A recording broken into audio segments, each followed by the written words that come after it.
Hello साथियों, स्वागत है आप सभी का हमारे इस यूट्यूब चैनल पर। और इस वीडियो में हम लोग देखने वाले हैं क्लास 10th हिस्ट्री चैप्टर 2 अध्याय नंबर 2 भारत में राष्ट्रवाद। इसका हम लोग देखने वाले हैं एमसीक्यू टाइप का question. Very very important question देखने वाले हैं, ठीक है, जो कि आपका एग्जाम व्यू से बहुत ही महत्वपूर्ण हो जाएगा। तो आप लोग शुरू से लेकर अंत तक वीडियो में बने रहेंगे और एक एक प्रश्न को देखेंगे हम लोग बहुत ही बेहतरीन तरीके से। तो चलिए एक एक प्रश्न को हम लोग देखते हैं। सबसे पहला प्रश्न यहाँ पर कहता है महात्मा गांधी दक्षिण अफ्रीका से भारत कब लौटे। तो महात्मा गांधी जो था ये दक्षिण अफ्रीका से भारत कब लौटा था? तो 1915 को। कब लौटा था? 1915 को लौटा था, याद रखेंगे। चलिए अगला हम लोग दूसरा प्रश्न देख लेते हैं। दूसरा प्रश्न कहता है असहयोग आंदोलन का प्रस्ताव कांग्रेस के किस अधिवेशन में पारित हुआ। तो कांग्रेस के किस अधिवेशन में पारित हुआ? तो दिसंबर 1920 के कानपुर अधिवेशन में पारित हुआ। दिसंबर 1920 के कानपुर अधिवेशन में पारित हुआ असहयोग आंदोलन का प्रस्ताव, ठीक है। चलिए अगला आपका तीसरा नंबर का प्रश्न है, कहता है भारतीय राष्ट्रीय कांग्रेस की स्थापना कब हुई। तो सभी को पता होगा कि भारतीय राष्ट्रीय कांग्रेस की स्थापना जो हुआ था वो 1885 को हुआ था, ठीक है। चलिए अगला आपका प्रश्न है 4 नंबर का, कहता है गांधी जी ने किस वर्ष बिहार के चंपारण इलाके में इलाके का दौरा किया था। जो महात्मा गांधी था उन्होंने बिहार के चंपारण में किस वर्ष जो है वो दौरा किया था, ठीक है। तो किस वर्ष किया था? 1917 को, 1917 को, 1917 को, ठीक है, दौरा किया था। आप लोग याद रखेंगे क्योंकि बहुत ही इंपॉर्टेंट प्रश्न है ये सभी। चलिए अगला आपका प्रश्न 5वां का प्रश्न है, कहता है असहयोग आंदोलन के दौरान अवध में किसानों का नेतृत्व किसने किया था। तो अवध में किसानों का नेतृत्व जो किया था वो बाबा रामचंद्र ने किया था। किसने किया था? बाबा रामचंद्र ने किया था। ऑप्शन ए आपका राइट आंसर हो जाएगा। चलिए अगला आपका वेरी वेरी इंपॉर्टेंट प्रश्न है, कहता है कि जलियांवाला बाग हत्याकांड किस वर्ष घटित हुआ या किस वर्ष हुआ। तो ये जो हुआ था आपका 1919 को हुआ था, 13 अप्रैल 1919 को, ठीक है, 13 अप्रैल 1919 को घटित हुआ था, याद रखेंगे। वेरी इंपॉर्टेंट प्रश्न है, बहुत बार पूछा जा चुका है एग्जाम में। चलिए अगला आपका प्रश्न है 7 नंबर का, कहता है उस सन्यासी का नाम बताया जो फिजी में एक गिरमिटिया मजदूर थे, ठीक है। उस सन्यासी का नाम बताया जो फिजी में गिरमिटिया मजदूर थे, कौन था वो? तो वो बाबा रामचंद्र था। कौन था? बाबा रामचंद्र था। ऑप्शन डी आपका राइट आंसर हो जाएगा। चलिए अगला आपका 8वां नंबर का प्रश्न है, कहता है असम में बगान श्रमिकों का असहयोग आंदोलन का क्या प्रभाव पड़ा। तो असम में बगान का जो श्रमिक था, जो मजदूर था, उसका जो है असहयोग आंदोलन में क्या प्रभाव पड़ा? तो वह जो है वह बगान छोड़कर घर की ओर लौट चले, ठीक है, आ गए, ठीक है। चलिए अगला आपका प्रश्न है, यहाँ पर है 9वां नंबर का प्रश्न है, कहता है सरदार वल्लभ भाई पटेल ने किस किसान आंदोलन का नेतृत्व किया। सरदार वल्लभ भाई पटेल ने किस किसान आंदोलन का नेतृत्व किया था? तो वो बरदौली आंदोलन का नेतृत्व किया था, ठीक है। ये किसान आंदोलन था, बरदौली आंदोलन। तो ये आप लोग याद रखेंगे। अगला आपका 10वां नंबर का प्रश्न है, कहता है साइमन कमीशन भारत क्यों आया। तो जो साइमन कमीशन था वो भारत क्यों आया था? तो ये भारत आया था आपका किस कारण से?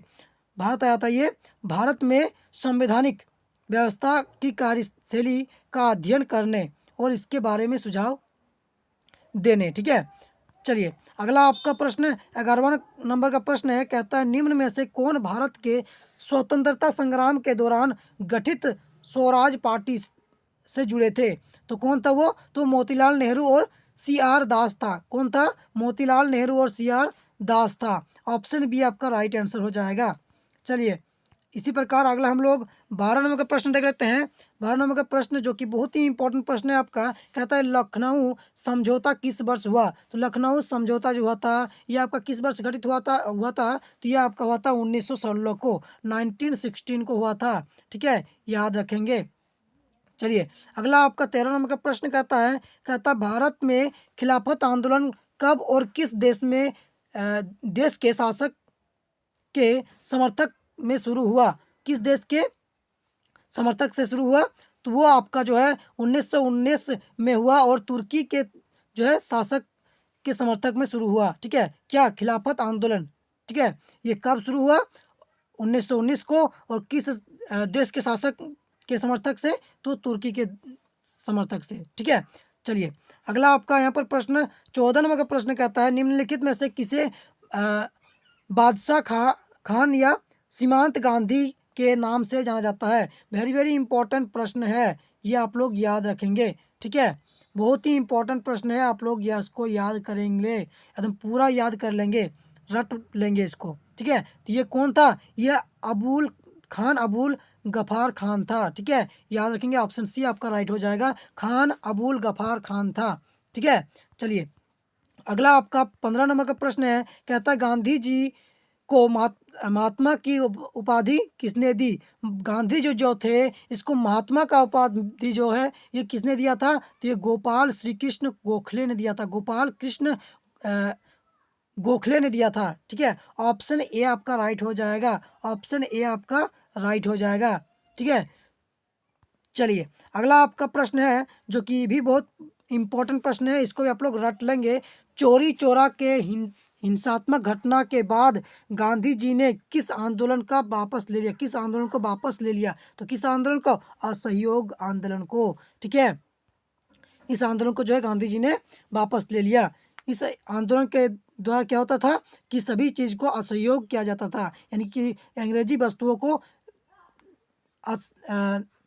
नहीं लिया जाता था। ठीक है, उसका जैसे वस्त्र हो गया, उनका वस्त्र नहीं खरीदता था लोग इस आंदोलन के दौरान। ठीक है, और अपना वस्त्र जो है बनाकर पहनते थे, तो यही था असहयोग आंदोलन के दौरान। ठीक है, चलिए अगला आपका यहाँ पर कितना प्रश्न था, 16वां। आप हम लोग 17वां प्रश्न देख लेते हैं। यहाँ पर 17वां प्रश्न आपका दे रखा है कि जलियांवाला बाग हत्याकांड के उपरांत किस समिति का गठन किया गया। ये भी आपका बहुत ही इंपॉर्टेंट प्रश्न है, तो इसको भी आप लोग रट लेंगे, याद कर लेंगे। ठीक है, तो हंटर समिति, किसका गठन किया था, हंटर समिति। जलियांवाला बाग हत्याकांड के उपरांत, जब जलियांवाला बाग हत्याकांड हुआ, इसके बाद किस समिति का गठन किया गया था, तो वह हंटर समिति का गठन किया गया था। ऑप्शन जो है आपका डी नंबर आपका राइट हो जाएगा।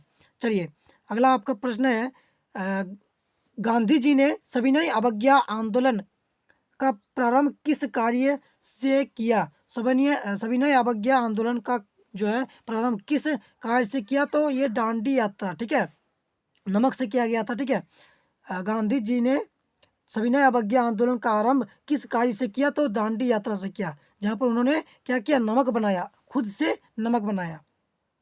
चलिए अगला आपका प्रश्न 19वां प्रश्न है, कहता है राजनीतिक गतिविधियों और राजनीतिक गतिविधियों को कुचलने और बिना मुकदमा चलाए जेल में बंद रखने का प्रावधान किस एक्ट में था।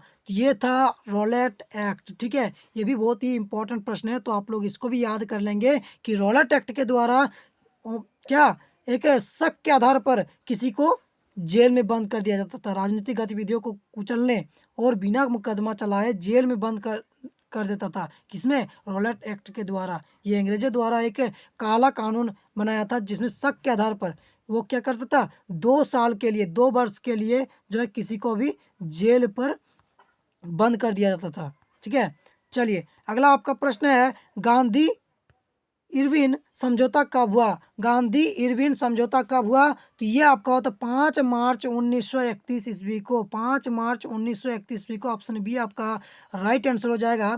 ठीक है, चलिए अगला आपका प्रश्न है, यहाँ पर कहता है महात्मा गांधी ने नमक कानून कब भंग किया। नमक कानून जो था इसको कब भंग कर दिया, तो ये क्या था, 6 अप्रैल 1930 को। ठीक है, ऑप्शन डी आपका राइट हो जाएगा, 6 अप्रैल 1930 को नमक कानून को जो है भंग कर दिया, तोड़ दिया। कब और किसने, महात्मा गांधी ने। कब, 1930 ईस्वी को, 6 अप्रैल 1930 ईस्वी को, याद रखेंगे। चलिए अगला आपका प्रश्न है, यहाँ पर 22 नंबर का प्रश्न है, कहता है कि दलितों के लिए अलग निर्वाचन क्षेत्र की मांग किसने की थी। तो दलितों के लिए जो है अलग निर्वाचित क्षेत्र की मांग किसने किया था, तो वह आपका क्या था, डॉक्टर भीमराव अंबेडकर। ठीक है, इन्होंने जो है किया था, दलितों के लिए निर्वाचन क्षेत्र का मांग किया था। ठीक है, चलिए और एक प्रश्न है जो कि आपका बहुत ही इंपॉर्टेंट प्रश्न है, हिंद स्वराज नामक पुस्तक की रचना किसने किया था, तो गांधी जी ने किया था, महात्मा गांधी ने किया था। हिंद स्वराज नामक पुस्तक का लेखक था ये। ठीक है, चलिए पूर्ण स्वराज, अभी हम लोग देखें हिंद स्वराज, यहाँ पर लिखा है पूर्ण स्वराज की मांग कांग्रेस ने किस अधिवेशन में स्वीकार किया? तो किसने किया?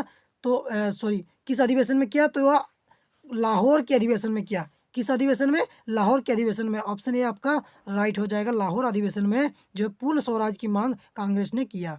चलिए अगला आपका प्रश्न 25 नंबर का प्रश्न है, कहता है प्रथम गोलमेज सम्मेलन का आयोजन कब और कहाँ हुआ था? प्रथम गोलमेज सम्मेलन का आयोजन कब और कहाँ हुआ था? तो वो आपका 1930 और लंदन में हुआ था। 1930 और लंदन में हुआ था। ठीक है, ये आप लोग याद रखेंगे, ऑप्शन डी आपका राइट हो जाएगा।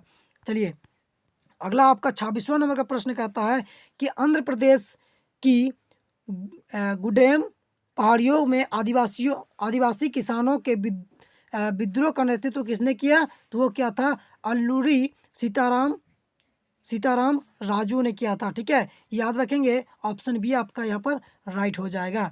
चलिए अगला आपका हम लोग 27वां प्रश्न देख लेते हैं। 27वां प्रश्न कहाँ है? यहाँ पर आपका 27वां प्रश्न है, कहता है कि किस एक्ट के तहत बागानों में काम करने वाले मजदूरों को बगैर इजाज़त बागानों से बाहर जाने की छूट नहीं थी? किस एक्ट के?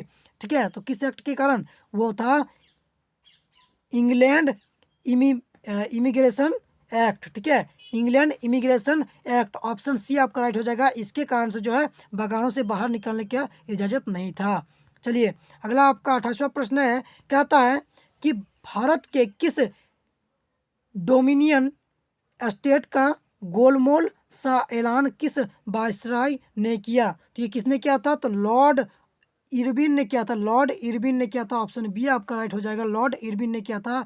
ठीक है, चलिए अगला आपका प्रश्न है 29वां प्रश्न है, कहता है स्वतंत्रता मेरा जन्मसिद्ध अधिकार है और मैं इसे लेकर रहूंगा, ये नारा किसका था? तो ये नारा जो था वो बाल गंगाधर तिलक का था। ये भी जो है आपका बहुत ही इंपॉर्टेंट है, तो आप लोग इसको भी याद कर लेंगे। ठीक है, बाल गंगाधर तिलक का कहना था कि स्वतंत्रता जो है वो मेरा जन्मसिद्ध अधिकार है और इसे मैं लेकर रहूंगा।